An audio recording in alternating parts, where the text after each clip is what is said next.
This news story was produced by Cogeco North Bay News. To watch the full newscast, tune into channels 12 or 700 live at 5:30 p.m. Monday to Friday. Well, the Seaforth Highlanders were commemorating their 100th anniversary since they went into action at Vimy Ridge on April 9th, 1917.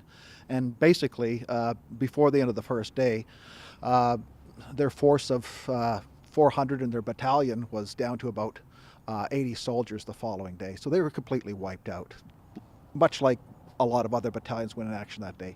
And then again, they went into action on October 30th, 1917 at Passchendaele. So once they remustered and were replenished and got back up north, they went into action and pretty much suffered the same casualties in the Battle of Passchendaele.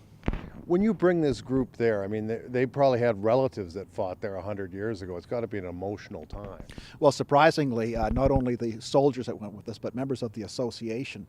I managed to get 7 people to grave sites within the area because we had a small van that was accompanying our bus as well, and they came to me in many cases a day before we arrived at the site saying, "John, I've got a great uncle that's buried." I said, "Well, of course we're going to do everything in our power to get you there. It's only 5 or 6 kilometers off the beaten path." So they were really delighted to see their relatives, which they didn't think they would have an opportunity to do.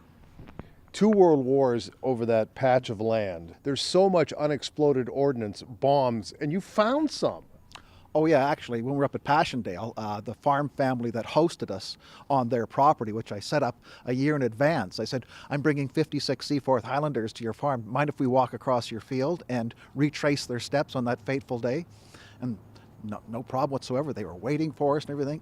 And then, of course, they had a huge collection of unexploded ordnance that they had just plowed up from their field over the last couple of weeks, just before planting. So, I mean, that was a real discussion piece as well. So many historians have said that Vimy Ridge is when Canada became a nation. Why do they say that? There's some outstanding views on that. First of all, it was the first time that all 4 Canadian divisions were fighting alongside each other in a particular tactical action to take those heights. They were still under British command though, and it wasn't until August of 1917 when they're under the command of Currie, who becomes the Corps commander in June of 1917, that they take Hill 70.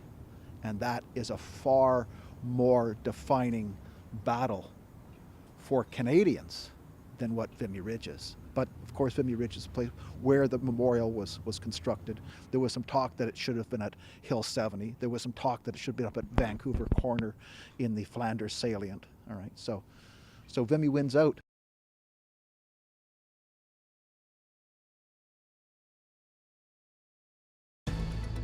If you are interested in watching Cogeco North Bay News, you can become a subscriber by calling 1-800-267-9000.